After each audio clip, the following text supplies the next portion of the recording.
Welcome to the Genius Factory. Enjoy the video. In this video, I will explain how to fix Volkswagen Jetta air conditioning. First, locate your AC compressor and observe if the clutch engages when the AC is turned on. Next, use a manifold gauge set to check the system's high and low side pressures. These readings can indicate if you have a low refrigerant charge or a blockage. Also, pay attention to any unusual sounds like hissing or grinding, which might point to a leak or a failing component. Many Jetta AC issues stem from common problems.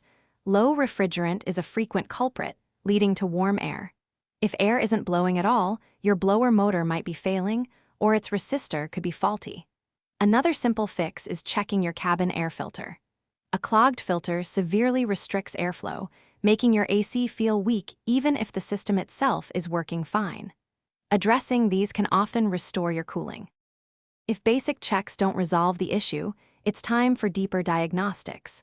Test the AC pressure switch. A faulty one can prevent the compressor from engaging. Carefully inspect the condenser, located in front of the radiator, and the evaporator, usually behind the dashboard, for any signs of leaks or damage. Also, ensure all electrical connections to your AC components are secure and free of corrosion. To keep your Jetta's AC running optimally, regular maintenance is key. Clean the condenser fins periodically to ensure efficient heat exchange. Replacing your cabin air filter every 15,000 miles or annually will maintain good airflow and air quality.